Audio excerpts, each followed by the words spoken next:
So I get this comment a lot, and I can actually highlight this better with a story. So the night that I launched my website and I made a video on TikTok, before I went to bed, there was a brown spider on my wall. I got rid of the spider, I went to sleep, and during the dream, I was getting up from my bed, I walked to the kitchen, I opened up the freezer, and I took out a package of frozen vegetables.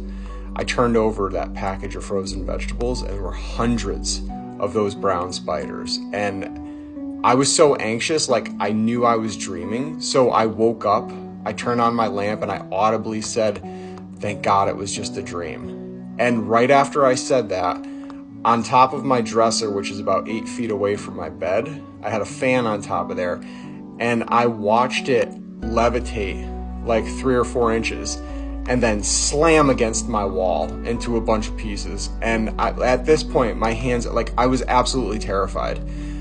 And so this has always been beyond pareidolia for me. Like, most people will never ever know what I had to endure. And then, like, meanwhile, this has happened. Like, I gotta go to work in like 4 hours. Like, I still have to live my life through all of this chaos. And luckily, like, what am I gonna do? Call the cops? You know? So no one can help me. And then I'm like, oh, Mark, I'll call Mark.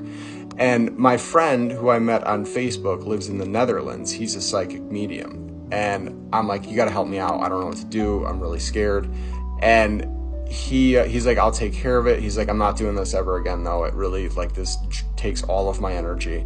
So he's like, it was a lost soul that he just wanted you to get a message to his family. I'm like, oh, I don't know how to do that. Like, I'm not tapped in like you are. He's like, just don't worry about it. He's like, you got to shut down that energy. And I made a video, I think a couple days later, the next day, saying that, like, I'm not open to that energy and, like, leave me alone. And, like, that's what you have to do with that stuff. But I still had issues for several months after that. So that's just one example of how I've always known.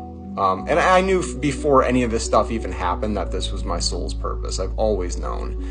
Kundalini is something that, like, you can't make this stuff up, man. All of this happened once I woke up my Kundalini energy. Before that, I never looked at clouds. I never paid any attention to the sky. And when you wake up your Kundalini energy, it's the most, for me personally, it was the most unbelievable thing I've ever lived through. Like, you can't mimic those feelings. It's literally like a full body orgasm multiplied by at least 1,000 minus the rapid heart rate because you're in a transcendental state of meditation, and full body muscular paralysis. And I would just sit in that for 15, 20 minutes. I mean, the second you move or even think about moving, the thought it goes away once you have a thought. And I did that for probably 2.5 years, every single day.